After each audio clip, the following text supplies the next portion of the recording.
I had heard stories about Blackwood Trail, tales of hikers disappearing without a trace, of shadows that moved with intent, of whispers carried on the wind calling your name long after you thought you were alone. But I dismissed them as exaggeration, folklore meant to scare tourists, until the night I decided to hike it alone under a crescent moon, convinced that solitude and my experience would keep me safe. At the moment I stepped onto the trail, the air shifted, growing thick, almost viscous, the usual rustling of nocturnal creatures gone, replaced by a silence so absolute it felt alive, pressing against me like unseen hands. And as I walked, crunching leaves beneath my boots, I noticed the shadows, subtle at first, thin ribbons stretching across the ground in impossible angles, elongating,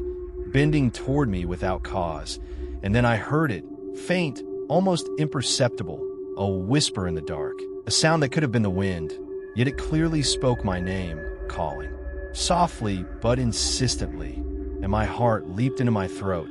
forcing me to spin, flashlight beam cutting through the dense underbrush, revealing nothing but the twisted, gnarled trees, yet the feeling of eyes, countless eyes, watching me from the shadows made the hairs on the back of my neck rise. And as I continued, I noticed that the trail seemed to stretch unnaturally, paths I knew well twisting, bending, leading me into unfamiliar corridors lined with pines, so close together their tops blocked out the moonlight entirely. And then I saw them, moving just at the edge of the light, figures too tall, too thin, their limbs bending in impossible ways, faceless. Yet I could feel their gaze, calculating, waiting, studying me, and I stumbled backward, tripping over roots and rocks, my flashlight shaking wildly. And as I scrambled to stand, the whispers multiplied, dozens, hundreds, voices overlapping, some calling my name, others laughing in high-pitched, eerie tones,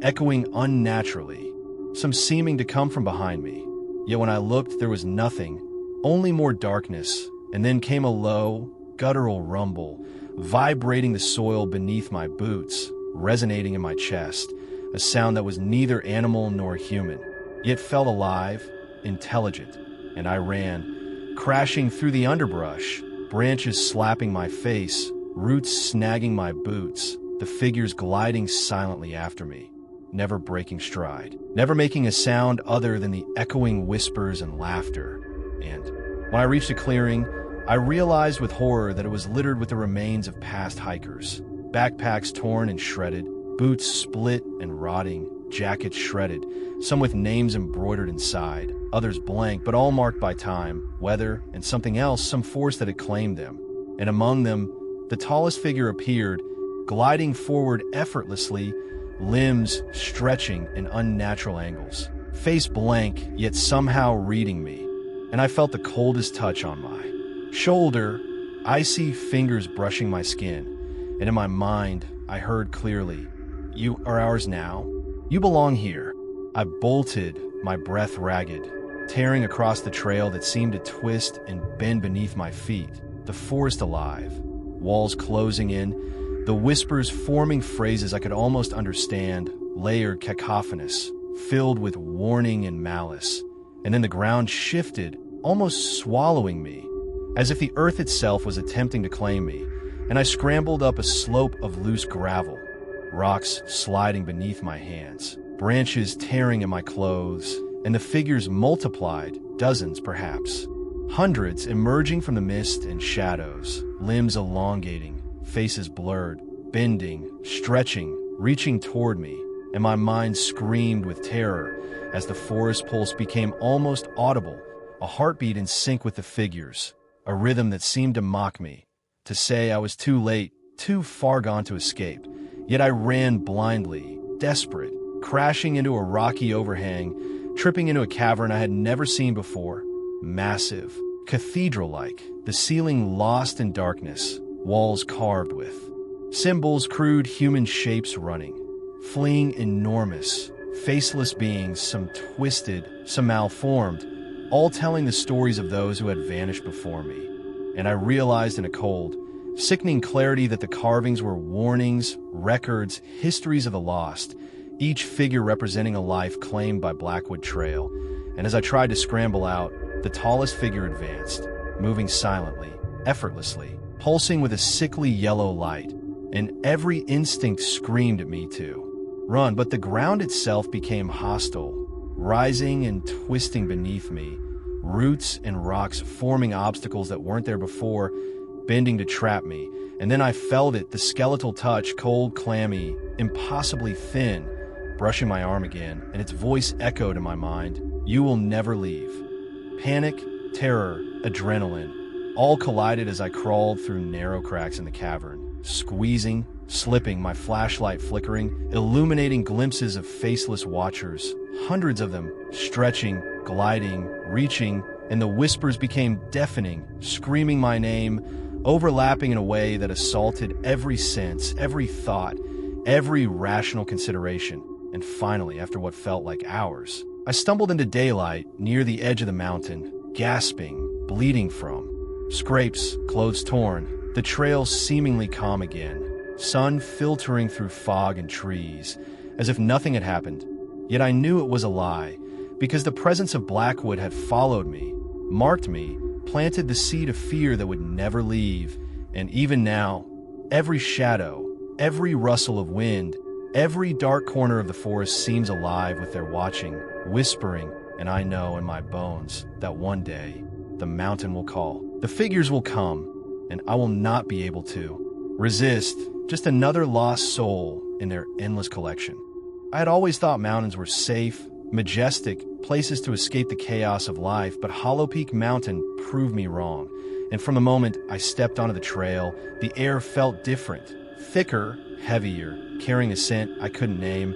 earthy but acrid like decay mixed with ozone. And the usual forest sound were gone, replaced by an oppressive silence, so complete it pressed against my ears, my chest, my skull, making every heartbeat thunder in my head. And at first I ignored it, rationalizing that late-night hikes were quiet, that the wind could play tricks, but soon I noticed the shadows moving unnaturally, stretching across the trail, bending around trees that didn't exist, and the moment I glanced behind me, the familiar path I'd studied on maps had disappeared, replaced with a narrow corridor of jagged rocks, cliffs rising impossibly high, the sky swallowed by fog. And then I heard it, a whisper, soft at first, calling my name, familiar yet alien, threading through the trees like living breath. And my heart sank as I realized the voice was too precise, too personal, too intentional, and the forest, or the mountain itself, was aware of me, watching me, waiting. And as I stumbled forward, the whisper became a chorus, dozens of voices overlapping, calling, pleading, warning, laughing, and the ground beneath me shifted, roots rising like grasping hands, rocks shifting like fingers, tried to hold me in place, and I ran, crashing through underbrush, branches tearing at my clothes and skin, my flashlight flickering as though it had a mind of its own, illuminating glimpses of tall, faceless figures gliding just at the edge of the light, their limbs bending in impossible angles, moving without touching the ground, and the whispers twisted into words I could understand. "You cannot leave. The mountain claims all. You are ours." And I screamed, stumbling over a jagged rock, hands scraping, knees bleeding, only to realize the trail had warped, winding in ways that made no sense, doubling back on itself, turning into corridors I had never seen, and the fog thickened, curling around me like hands, the figures multiplying, gliding silently, advancing relentlessly, and I felt the coldest touch imaginable on my shoulder, icy, skeletal fingers pressing, and in my mind I heard again, clear, piercing, "We are patient. You cannot escape." Panic became instinct. I ran blindly, leaping over rocks, crawling under fallen trees, slipping through narrow cracks, the mountain itself reshaping around me, the terrain alive, plotting, driving me towards something I couldn't yet see. And then I entered a cavern, massive, cathedral-like, walls carved with countless human figures in flight from enormous, faceless beings. And I realized with horror these carvings were records, histories of hikers claimed over decades, their lives memorialized by the mountain itself. And the tallest figure emerged at the far end of the cavern, glowing faintly with an unnatural yellow light, its limbs jerking, stretching in impossible angles, moving as though controlled by invisible strings, and the whispers became screams, layered over each other, a cacophony of fear, warning, and anticipation. And I knew then that the mountain wasn't just alive. It was conscious, aware, patient, and it had been observing me long before I set foot on the trail, waiting for the moment I would trespass too far. And as I scrambled through the cavern, trying to escape, the ground shifted beneath me again, rising, falling, closing in, and I felt its intent, pressing, patient, inevitable. And then the figure lunged, impossibly fast, claws scraping the rock near my head, sending shards flying, and I bolted through a narrow passage, crawling, sliding, my flashlight clattering, illuminating dozens more faceless watchers, each moving with the same unnatural, jerky grace, closing in, surrounding me, and the whispers now layered over screams, telling stories of those who had vanished before me, repeating their last moments, their terror, their pleading, as if the mountain were teaching me, or tormenting me, or claiming me. And when I finally emerged from the labyrinthine tunnels, daylight spilling over the summit, my body battered, lungs burning, clothes shredded, I realized the mountain had allowed me to leave only partially, as if to remind me of its patience, its reach, its inevitability, and the trail behind me seemed calm, normal, yet I knew it was a lie, because every tree, every shadow, every rock carried a memory of the mountain's hunger. And weeks later, I wake to hear faint whispers outside my window, dragging sounds across the roof, shadows moving against the walls, and I know the mountain is still patient, still aware, still calling, and one day, when I am alone and unguarded, it will claim me completely, and no one will ever find me,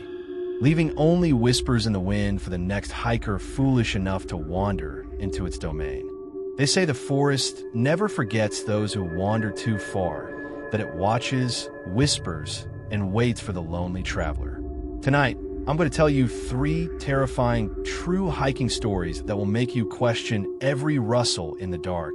every shadow moving between the trees. The first one is the story that still haunts my nightmares. I had always considered myself an experienced hiker, confident in my ability to navigate the winding trails of the Hollow Ridge. But that night, I discovered that confidence could vanish in an instant. It started innocuously enough, the usual sounds of a late evening forest greeting me as I stepped onto the narrow, leaf-strewn trail, crunching leaves beneath my boots, the gentle rustle of wind through the pines, the faint chirping of crickets. But something felt off, a subtle shift in the air that I couldn't identify, as if the forest itself had taken a breath and held it, waiting, watching, and when I glanced around, I realized the shadows between the trees were darker than the night, stretching unnaturally long, moving just slightly when I wasn't looking directly at them. And at first, I laughed it off, blaming my imagination, my tired mind, but then I heard it, a whisper, soft, just beyond comprehension, calling my name in the most familiar tone, a voice I had never heard outside of my own memories, and my heart slammed against my chest as I spun around, flashlights slicing through the dark canopy, illuminating nothing but the gnarled trees and the empty trail ahead. Yet the whisper returned, clearer, more insistent, threading itself between the rustling leaves like a living thing. And I realized I wasn't alone, that some presence was tracking me, matching my pace, hiding in plain sight, yet moving with impossible silence. And then the laughter started, low, childlike at first, echoing through the underbrush, bouncing from tree to tree, multiplying until dozens of dissonant voices merged into a chaotic chorus, and panic overtook me, sending me sprinting down the trail, stumbling over roots, my flashlight flickering wildly, casting shadows that seemed to stretch, twist, and warp, mimicking the forms of things I couldn't identify. And every step I took, the whispers and laughter followed, now layered, overlapping, some calling my name, others chanting words I couldn't comprehend. And I realized the forest itself had transformed, the path I had known my entire life now unrecognizable, the familiar markers gone, replaced by a corridor of impossibly straight trees, branches bending inward as if forming cages around me. And then I saw them. Tall, thin, faceless figures emerging from the shadows, their limbs bending in ways that no human body could, gliding across the forest floor without sound, stopping to watch me with blank, featureless faces, and I screamed, my voice swallowed by the darkness, bouncing back at me distorted, mixed with the cacophony of whispers and laughter, and I ran blindly, branches tearing at my clothes and skin, roots snagging my boots, until I stumbled into a clearing illuminated faintly by a sliver of moonlight, and what I saw there made my stomach turn. A pile of discarded hiking gear, some rotted, some freshly torn shoes, backpacks, jackets, each marked with names I recognized, some even mine, as if the forest had been collecting the travelers it claimed, storing their belongings like trophies, and the tallest figure advanced, moving closer with jerky, impossible motions, limbs twisting, stretching, gliding without touching the ground, and I felt the coldest, most unnatural hand brush my shoulder, icy, thin, sending a shiver through my spine that felt like it reached my bones, and a voice whispered into my mind, not spoken aloud but unmistakably clear. You are ours now. Panic overtook all rational thought, and I scrambled backward, tripping over the moss-covered roots, my flashlight skittering across the forest floor, illuminating the other faceless shapes that had appeared silently around the clearing, their movements synchronized, bending toward me, and I realized with horror that the trail itself had disappeared, replaced with dense underbrush that rose impossibly high, trapping me in this unnatural cage, and the whispers intensified, forming layered. Phrases and voices both familiar and alien, echoing my deepest fears back at me,